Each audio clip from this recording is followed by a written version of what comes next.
श्रीकृष्ण गोविंद हरे मुरारे हे नाथ नारायण वासुदेव जीवे पिबस्समृतमेतदेव गोविंद दामोदर माधवेति। ओं नमो भगवते वासुदेवाय।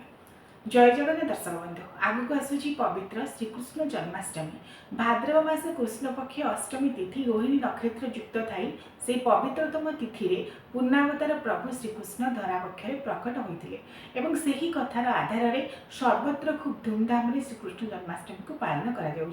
परम ब्रह्म परमात्मा परमेश्वर श्री नारायण विष्णुकर जी स्वयं अवतार स्वरूप द्वापर जुगरे स्वयं पूर्ण अवतार रूप में आविर्भाव होते धरा पक्षरे सत्य धर्म न्यायर प्रतिष्ठा करने असत्य अधर्म अन्यायर विनाश पाई से प्रभु श्रीकृष्णकर पवित्र प्राकटोत्सव बा जन्म उत्सव होची पवित्र भाद्रव कृष्ण अष्टमी बा श्रीकृष्ण जन्माष्टमी। तेरे चलित वर्ष अनेक गुड़े पर्वपर्वाणी जपरी द्वंद्व मध्य रही श्रीकृष्ण जन्माष्टमी को केउ दिन आपण माने पालन करेंगे ताहा मध्य नहीं आपण माने प्रश्न करथिले कारण केते गुड़े कैलेंडर और पांजरे मध्य दुईटी दिन जन्माष्टमी पालन करा जिवो बोली लेखा जायछि। तेबे आपण माने स्मार्त मतरे गृहस्थ माने केउ दिन जन्माष्टमी पालन करेंगे एवं वैष्णव सन्यासी माने वैष्णव दीक्षित माने केउ दिन जन्माष्टमी को पालन करेंगे से संपर्क में आसंद आलोचना करनेबा। पवित्र श्रीकृष्ण जन्माष्टमी दिन कौन शुभ मुहूर्त रही केउ समय आपण माने प्रभु बालगोपाल पूजा करेंगे आंठुआ गोपाल को आवाहन करेंगे एवं श्रीकृष्ण जन्मोत्सव नीति क्यों समय पालन करेंगे से संपर्क में आसंद विशेष भाव में आलोचना करवा।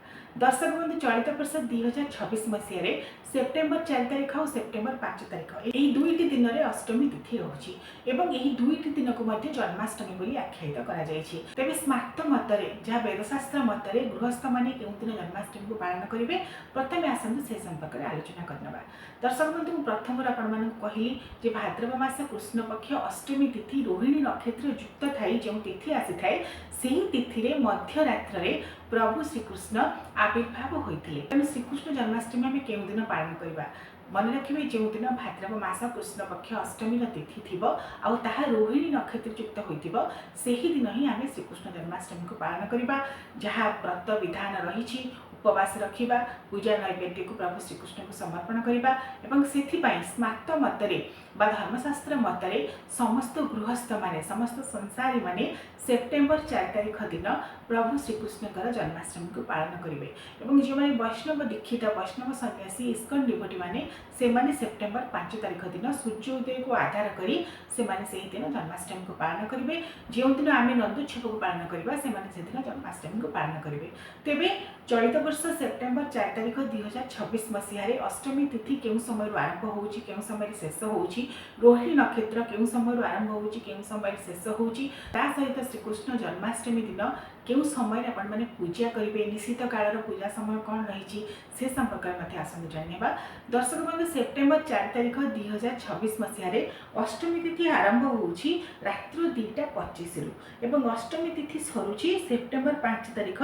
रात्र 12:13 अर्थात कहवाक गले सेप्टेम्बर 4 तारिख सूर्य उदय बेलू संपूर्ण भाव में अष्टमी तिथि रोची एवं पाखापाखि रात्र 12:13 पर्यंत रोची। आम समस्त गृहस्थ माने संसारी माने सेप्टेम्बर 4 तारिख दिन स्मार्त मतरे जन्माष्टमी को पालन करवा। जन्माष्टमी जहाँ विधि विधान नियम रही प्रभु श्रीकृष्ण को घरे के पूजा करवा एवं जहाँ तांकर विधि रही जन्माष्टमी यही दिन ही पालन कर सहित दर्शक बंधु जेहेतु पूर्णावतार प्रभु श्रीकृष्ण भाद्रव कृष्ण अष्टमी रोहिणी नक्षत्र युक्त तिथि आविर्भाव होते सेप्टेम्बर 4 तारिख दिन रोहिणी नक्षत्र आरंभ होउची रात्र 12:29 एवं शेष होउची सेप्टेम्बर 4 तारिख रात्र 11:04 अर्थात दिन सारा रोहिणी नक्षत्र प्रभाव रहुची। तेणु सेप्टेम्बर 4 तारिख दिन जेहेतु भाद्रव मास कृष्ण पक्ष अष्टमी पड़ुची और रोहिणी नक्षत्र दिन सारा रहुची तेणु निर्विघ्न आपण माने एही दिन ही जन्माष्टमी को पालन करेंगे एवं जन्माष्टमी व्रत जो मैंने रखुच्च से परदिन पालन करेंगे अर्थात सेप्टेम्बर 5 तारिख सकाଳେ सूर्योदय पर पाखापाखि 5:32 पर प्रभु श्रीकृष्ण उद्देश्य पंचोपचार विधि में पूजा कर व्रतर पारण करेंगे।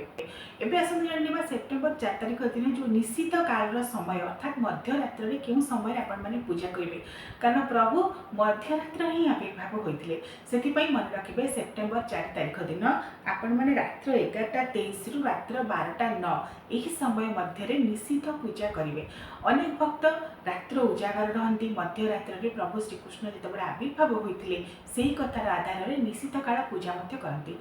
समस्त मंदिर एपरिक आम पुरी श्रीमंदिर में समय प्रभु श्रीकृष्ण जन्म होती से कथार आधार में प्राकट्योत्सव को पालन कर अर्थात जन्म नीति को संपादन कर पुरी श्रीमंदिर में सेप्टेम्बर 4 तारिख मध्य रात्रि ही श्रीकृष्ण जन्म नीति अनुष्ठित हो सेप्टेम्बर 5 तारिख दिन जन्माष्टमी उत्सव को पालन कर निश्चित पूजा समय 11:23 रु 12:09 पर्यंत रही जहाँ निर्विघ्न पालन करेंगे जो मैंने मध्य रात्रि पूजा करने को चाहते कारण प्रभु श्रीकृष्ण जिते मध्य रात्रि आविर्भाव होती प्राय समस्त मंदिर मानक देखिए आम सनातनी परंपरा नवजातक शिशु को जपरी भाव में गोटे अभिषेक कराइबार विधि थाए सेपरी प्रभु श्रीकृष्ण को गंगा जल क्षीर दही घी महू शर्करा यू पंचामृत दे अभिषेक कराए। तेज आपण मैंने रात्र काल प्रभुंर पूजा करने को चाहते यही समय मध्य निश्चित काल पूजा करेंगे यही समय मध्य रात्रि जेहेतु प्रभु श्रीकृष्ण आविर्भाव होते से कथार आधार स्वरूप अनेक भक्त दिन सारा उपवास रखि था रात्रि प्रभुंर प्रकट है जन्मनीति संपादन पर उपवास को भांगी था। जदि आपण मैंने चाहिए मध्य रात्रि प्रभु श्रीकृष्ण पूजा करी पूर्व अभिषेक कर से भोग को पाई उपवास को भंग करेंगे नचे परदिन सूर्योदय पर 5:32 पर आपण मैंने जन्माष्टमी व्रत को पालन करेंगे। जो मैंने वैष्णव दीक्षित वैष्णव सन्यासी मैंने सेप्टेम्बर 5 तारिख दिन सूर्य उदय आधार में जन्माष्टमी नीति को सही दिन पालन करेंगे। तेज अनेक गुड़ाई मंदिर में आपण देखिए भारत वर्षर किसी मंदिर जपरिक ब्रज वृंदावन ठार आरंभ कर अनेक गुड़ाई मंदिर में सेप्टेम्बर 5 तारिख में पालन कर कारण रात्रि प्रभु जन्म हे परदिन जन्माष्टमी उत्सव को पालन करेंगे। मात्र आम जेहेतु स्मार्ट गृहस्थ साधारणतः प्रभु जिते आविर्भाव होते द्वापर जुगे आविर्भाव होगापी भक्त मैंने हाथ टेकी उत्साहित होते प्रभु किपरि शीघ्र जन्म हूँ कंसर अत्याचार आमको रक्षा करूँ मथुरावासी यही कथा को स्मरण कर हाथ टेकी प्रभु जनार्दन को स्मरण करते व्रत उपवास रखी घरे घरे दीप जाली तेणु से कथार आधार में समस्त गृहस्थ मैंने समस्त गृही सांसारिक जंजाली मनीष मैंने सेप्टेम्बर 4 तारिख दिन प्रभु धरावक्ष प्रकट होगा पूर्व ही व्रत उपवास रखिए। आपण मान मन में जदि सन्देह उठुए आम कहीं प्रभु आविर्भाव हवा पूर्व व्रत उपवास रखा ये उपवास रखा जे प्रभु भक्तर आकुल प्रार्थना शुणी निजे जो आविर्भाव होती धरावक्ष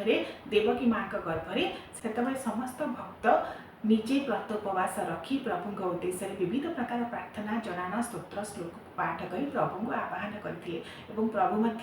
डाक शुणुते भक्त मानकर से जहाँ सुंदर भाव में भागवत कहुई देवकी मनर कषण जानिले प्रभु नारायण तेजिले जलधि शयन मथुरा मिलिले बहन वसुदेवर देहे जाई पशिले ज्योति रूप होई अमर गुरु लग्न बेले कांत कामिनी एक मेले जगत मंगल पुरुष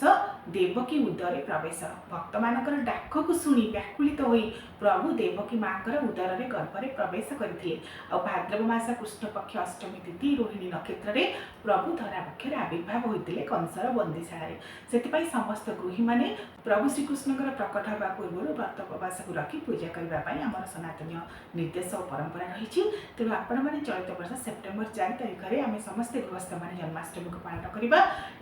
परदिन सूर्योदय पर व्रतर पालन करवा नचेत मध्य रात्रि पूजा आपड़ कर सारी व्रतर पालन करेंगे। अनेक लोग संध्या पर जन्माष्टमी पूजा कर आम साधारणतः देखी आसुचे ओडिशार प्रायतः अनेक घरे